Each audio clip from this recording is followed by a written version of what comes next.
Bonne soirée à tous. Sommes comme un channel YouTube j'aime le partage. Channel YouTube j'aime le partage. Chai rùm lệចំណេះដឹងភាសាបារាំងទៅអ្នកទាំងអស់គ្នាហើយពួកយើងបានផលិតវីដេអូតាក់ទងទៅនឹងមេរៀនភាសាបារាំងជាច្រើនដើម្បីចែករំលែកចំណេះដឹងបន្តិចបន្តួចទៅកាន់អ្នកទាំងអស់គ្នាពួកយើងបានធ្វើជាវេយ្យាករណ៍ធ្វើជាពាក្យធ្វើជាពាក្យដូចគ្នាពាក្យផ្ទុយគ្នាណាបាទចំពោះថ្ងៃនេះគឺ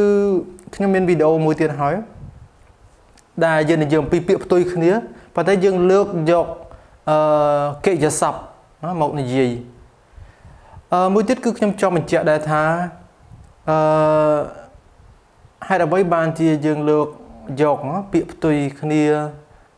មកនិយាយមកធ្វើជាវីដេអូនេះ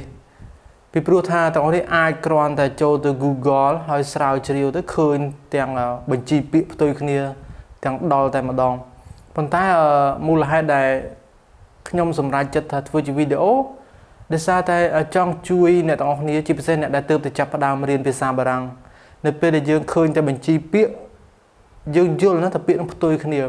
ប៉ុន្តែក្នុងការប្រើប្រាស់សរសេរវាប្រើវាឲ្យទៅជាសំណងប្រយោគគឺវាលំបាកសម្រាប់យើងទៅចាប់ដើមថ្មីដូច្នេះខ្ញុំក៏សម្រេចចិត្តធ្វើជាវីដេអូនេះឡើងដោយលើកយកពាក្យផ្ទុយគ្នាហើយមានឧទាហរណ៍គំរូខ្លះដើម្បីឲ្យអ្នកទាំងគ្នាយល់ហើយគឺខ្ញុំបានជួយប្រែសម្រួលទៅតាមលទ្ធភាពដែលអាចធ្វើទៅបានណាបាទអញ្ចឹងថ្ងៃនេះគឺយើងនិយាយអំពី les antonymes les verbes en français OK alors donc on commence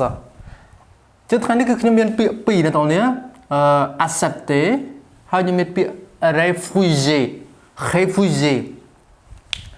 accepter មានន័យថាទទួលចំណែក réfugié គឺមានថាបដិសេធអូខេ accepter ទទួលយល់ព្រមណា réfugié គឺបដិសេធសូមមើលឧទាហរណ៍ Mademoiselle Martin acceptez-vous de prendre pour mari monsieur Lecoq ម្ដងទៀត Mademoiselle Martin acceptez-vous de prendre pour mari monsieur Lecoq ឃ្លានេះគឺអ្នកទាំងគ្នាបើសិនជាអ្នកទាំងគ្នាទស្សនារឿងភាពយន្តបារាំងច្បាស់ជាឃើញនៅពេលដែលគេរៀបការគេមានអាចារ្យគេសួរថាកូនក្រមុំឈ្មោះនេះព្រមទទួល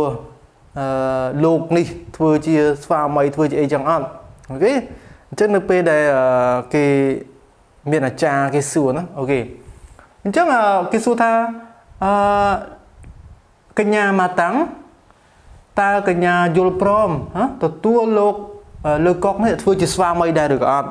អូខេអញ្ចឹងយើងឃើញយើងប្រើ acceptez-vous នៅក្នុងទម្រង់នេះគឺជាសំណួរណា acceptez-vous យើងយកកិរិយាសព្ទ accepter នៅពីមុខ vous អូខេឬក៏យើងអាចនិយាយថា Monsieur Martin vous acceptez de prendre pour mari Monsieur Lecoq ក៏បានដែរក៏ជាសំណួរដែរប៉ុន្តែគេសួរបែបនេះឲ្យវាទៅជាលក្ខណៈមួយគឺសំណួរបែបផ្លូវការអូខេសំណួរហ្នឹងគឺទម្រង់សំណួរចំតួតែម្ដងណាអូខេអញ្ចឹងយើងមើលវិញពាក្យផ្ទុយវិញ réfugié elle refuse le gâteau que je lui offre elle est au régime OK ម្ដងទៀត elle refuse le gâteau que je lui offre elle est au régime យើងដឹងហើយថា réfugié មានន័យថាបដិសេធជំទាស់អញ្ចឹងមកយើងមានថានាងជំទាស់ឬក៏នាងបដិសេធមិនទទួលយកនំដែលខ្ញុំនឹងឲ្យទៅនាងណា que je lui offre អូខេនាងបដិសេធមិនទទួលយកនំដែលខ្ញុំនឹងឲ្យទៅនាងអូខេ elle est au régime អូខេនាងកំពុងតែភាសាអង់គ្លេសយើងហៅថា on a diet ណាមានថាកំពុងតែតមអាហារពីព្រោះឡើងគីឡូអញ្ចឹងគាត់អត់ញ៉ាំអាហារអីផ្ដេសផ្ដាស់ទេជាពិសេសគឺនំនោះឲ្យមានប៊ឺមានអីចឹងណាអញ្ចឹងគាត់មិនទទួលយកទេមានន័យបែបនេះណាអញ្ចឹង accepter គឺផ្ទុយជាមួយនឹង réfugié voilà donc on continue on a les mots les verbes aimer យើងដឹងហើយគឺស្រឡាញ់ចូលចិត្តណាពេញចិត្តនឹងអ្វីមួយ détester មានថាស្អប់អូខេមិនចូលចិត្តសូមឧទាហរណ៍ j'aime la lecture le cinéma le théâtre les pommes etc j'aime la lecture le cinéma le théâtre les pommes មានថាខ្ញុំចូលចិត្តណាការអានចូលចិត្តភាពយន្ត cinéma មានតែភាពយន្តហើយពីព្រោះយើងទៅរោងភាពយន្តគឺទៅមើលភាពយន្តហើយណា le théâtre អូខេអាចទៅជាល្ខោនមហាស្រពអីផ្សេងៗមក les pommes ផ្លែប៉ោមអញ្ចឹងមកនេះឃើញហ៎គឺយើងមានជាស័ព្ទមួយគឺ j'aime j'aime ដល់ពេលផ្ទុយនឹង aimer គឺយើងមានពាក្យថា détester សូមមើល beurre je déteste la viande je suis végétarienne je déteste la guerre ok សូមមើល beurre je déteste la viande je suis végétarienne je déteste la guerre beurre ហ្នឹងតោះនេះ beurre ហ្នឹងគឺជាពាក្យដែលយើងនិយាយថាអប់ je déteste la viande ខ្ញុំអត់ចូលចិត្តសាច់ទេខ្ញុំស្អប់សាច់ណាស់ je suis végétarienne មានថាជាអ្នកដែលហូបអាហារបួសហូបតែបន្លែហូបអីចឹងមក je déteste la guerre ខ្ញុំស្អប់សង្គ្រាមមានន័យបែបនេះអូខេ voilà donc on continue យើងបន្តទៀត allumer allumer allumer តោះនេះបើសិនជាអ្នកតោះនេះចូលចិត្តបទចម្រៀង pop ពបបារាំងតោះនេះច្បាស់ជាធ្លាប់ឮចម្រៀងមួយបទក្រោយចំណងជើងថា allumer le feu របស់តារាចម្រៀងដ៏ល្បីឈ្មោះណាអតីតតារាចម្រៀងគឺលោក Johnny Hallyday អូខេប៉ុន្តែឥឡូវគាត់ទទួលមរណភាពទៅហើយណា voilà allumer ហើយយើងមានពាក្យថា éteindre allumer មានថាបើកតោះនេះ allumer មានថាបើកសូមឧទាហរណ៍ éteindre គឺមានថាបិទអញ្ចឹងពាក្យពីរហ្នឹងគឺផ្ទុយគ្នាឥឡូវយើងមើលឧទាហរណ៍ elle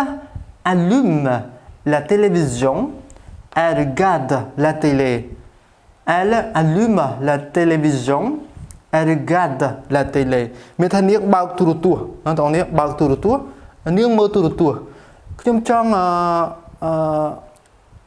បន្ថែមតិចកន្លែងហ្នឹងកាលណាយើងប្រើ allumer គឺបើកប៉ុន្តែបើកហ្នឹងវាតាក់ទងទៅនឹងចរន្តណាចរន្តភ្លើងចរន្តអគ្គិសនីឬក៏តាក់ទងជាមួយនឹងឧបករណ៍អេឡិចត្រូនិកផ្សេងៗដូចជាថាបើកទូរទស្សន៍បើកកុំព្យូទ័របើកម៉ាស៊ីនត្រជាក់បើកកង្ហាយហ្នឹងគឺយើងប្រើ allumer យើងមិនអាចប្រើពាក្យថា ouvrir បានទេណាតោះនេះអូខេហើយ éteindre ហ្នឹងដូចគ្នាគឺតាក់ទងទៅនឹងបិទណាបិទគ្រឿងបច្ចេកវិទ្យាគ្រឿងអេឡិចត្រូនិកគ្រឿងស្អីៗចឹងមកសូមមើល le père éteint la télévision il va dormir le père éteint la télévision elle va dormir ជិះមានថាឪពុកហ្នឹងឬក៏ប៉ាហ្នឹងគាត់បិទទូរទស្សន៍គាត់ទៅដេកហើយមានន័យបែបនេះណាចឹងសូមអ្នកនរនេះពិនិត្យមើលខ្ញុំលើកឡើងមកនេះគឺពាក្យហ្នឹងគឺផ្ទុយគ្នាណាយើងមិនអាចថា allumer ផ្ទុយជាមួយនឹង fermer បានទេពីព្រោះពាក្យហ្នឹងគឺទោះបីយើងប្រែថាបិទមែនតែន័យវាគឺខុសគ្នាអូខេបាទអញ្ចឹងយើងមើលពាក្យបន្តទៀតគឺខ្ញុំមានពាក្យថា s'approcher de វិជាកិរិយាសព្ទ pronominal ណា s'approcher de ផ្ទុយជាមួយនឹង s'éloigner de s'éloigner de អូខេសូមឧទាហរណ៍ s'approcher de je m'approche de la vitrine pour regarder une robe encore une fois ម្ដងទៀត je m'approche de la vitrine pour regarder une robe មានថាខ្ញុំខិតទៅជិតខ្ញុំចូលទៅជិតឬខិតទៅជិតទូកញ្ចក់មួយដើម្បីមើល robe មួយអូខេ robe ភាសា robe ខ្ញុំមិនដឹងថា robe ដែលខ្មែរយើងនិយាយហ្នឹងជាភាសាខ្មែរយើងឬក៏ភាសាបារាំងតែសំនៀងវាដូចគ្នាសង្ស័យតែយើងកម្ចីពាក្យបារាំងក៏អាចថាបានប៉ុន្តែខ្ញុំមិនច្បាស់ទេអូខេ je m'approche de la vitrine pour regarder une robe មានតែខ្ញុំខិតទៅជិតចូលទៅជិតទូមួយយ៉ាងទៅទូដែលគេដាក់តាំង robe ហ្នឹងដើម្បីមើល robe ហ្នឹងអូខេ s'éloigner de មានថាខិតឲ្យឆ្ងាយទៅឲ្យឆ្ងាយអូខេសូមមើល c'est l'heure du départ le train quitte le quai et s'éloigne សូមមើលណាម្ដងទៀត c'est l'heure du départ វាគឺជាម៉ោងដែលត្រូវចេញដំណើរហើយអូខេ le train quitte le quai រថភ្លើងហ្នឹងគឺចាក់ចេញពីស្ថានីយ៍ហើយ et s'éloigne s'éloigne មានថាទៅឆ្ងាយហើយ s'éloigne ហ្នឹងគឺតើតើនឹង le train ប្រធានគឺ le train ណាអញ្ចឹងរថភ្លើងហ្នឹងគឺ tới chừng ngày hơi chừng ngày tới chẳng hạn cái miền nàyแบบนี้bạnต้องออกเนี่ยนะខ្ញុំសង្ឃឹមថាវីដេអូមួយនេះគឺជួយអ្នកទាំងអស់គ្នាយល់ពីពាក្យផ្ទុយគ្នាជាកិច្ចសព្ទហើយអ្នកទាំងនេះគឺអាចកាន់តែយល់ច្បាស់ជាមួយនឹងឧទាហរណ៍ដែលខ្ញុំសរសេរជូននៅលើក្តារខៀននេះដូច្នេះបើសិនជាអ្នកទាំងនេះយល់ថាវីដេអូនេះមានសារៈប្រយោជន៍សូមជួយចុច subscribe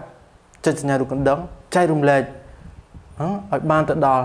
សាធារណជនដែលគាត់និយមស្រឡាញ់ចូលចិត្តភាសាបារាំងណាអរគុណសម្រាប់ការទស្សនាហើយយើងជួបគ្នាវីដេអូក្រោយៗទៀត Merci beaucoup on se voit à la prochaine